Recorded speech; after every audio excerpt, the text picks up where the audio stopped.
It happened to me for 3 days in a row. The first day brought rain, then came fog, then the snow. But each day the weather just ruined my plans for hot dogs and baseball and fun in the stands. So I called on my scientist friend, Dr. Sam. I said, "Are you busy?" He said, "Now I am.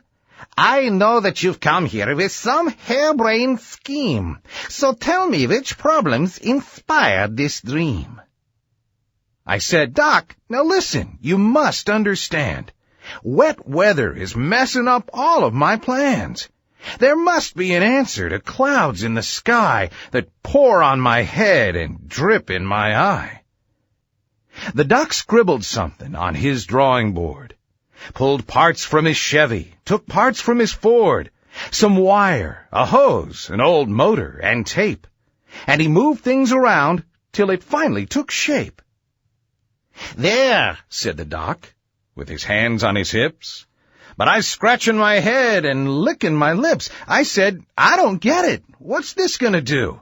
He said, "Help me move it. You'll see in a few." Moved it out to the yard, and it looked rather odd. And then he unfolded the telescope rod.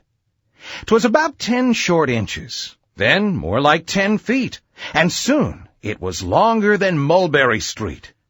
He lifted it up till it reached to the sky, then turned to the west, and what caught my eye but a tiny white cloud just afloat in the breeze. It was gliding as gently as ever you please.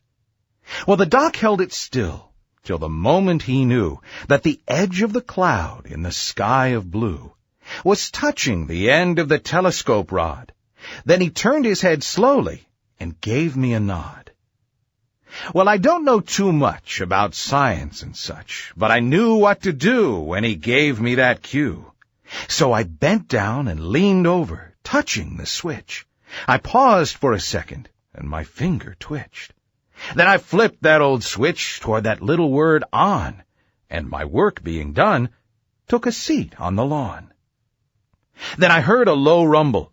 It became a loud roar, like my cousin Jimmy at night when he snores.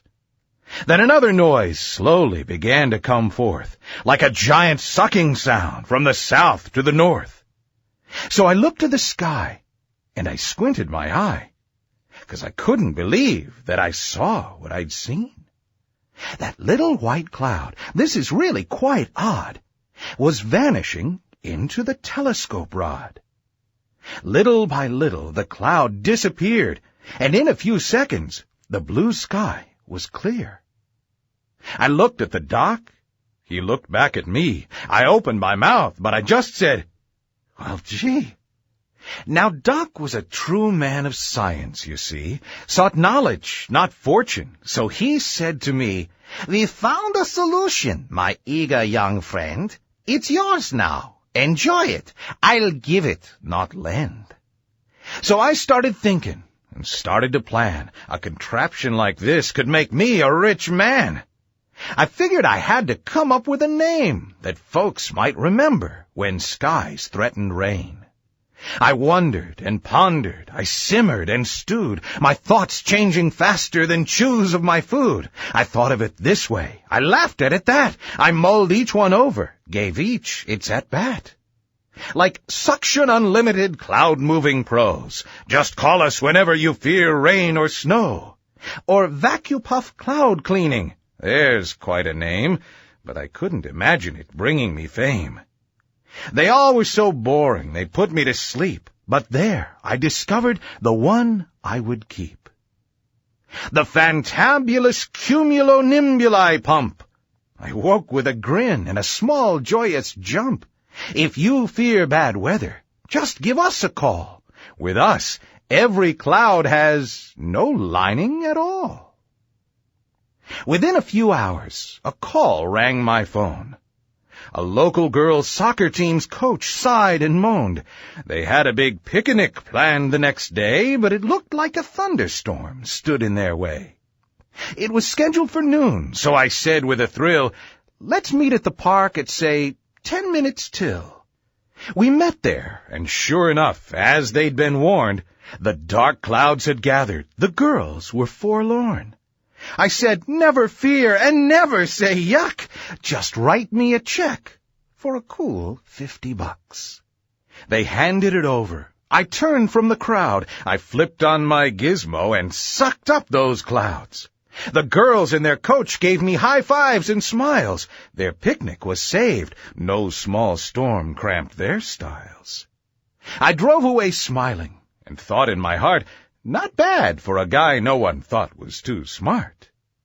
For the next several weeks, I was one busy guy, rescuing plans as I vacuumed the sky. I made lots of money. It made lots of friends, this power I had to control weather trends. And then, in the winter, some odd things began. A businessman called and he said, "Here's my plan. I don't want to see any snow here all year, 'cause I know this could help me sell more camping gear." This seemed quite a reasonable course to pursue, to keep the sky clear, a bright sparkling blue. But then came some carolers, store Santas too, who said, "It's not Christmas when no snow's in view." Then farmers came calling and offering me dough to let the clouds rain and let their crops grow. Umbrellas and wiper blades, raincoats and boots. The folks selling those things then offered me loot. Well, they all said they'd pay me to do work or not, but I had to decide which ones I'd give a shot. That's not such a bad proposition, you see, if I could collect for just letting things be. Well, soon I was rich, without lifting a hand, just watching the rain and the snow wet the land. All the rain rusted my weird wind machine, way too much hassle to keep dry and clean. Finally, I junked it. It went to the dump, my fantabulous Cumulo Nimbuli pump. And so ends my story. I'm happy, not sad. I bought a pro baseball team. Things aren't so bad. It's such a long story. To tell it, such strain. I think I'll relax with a stroll in the rain.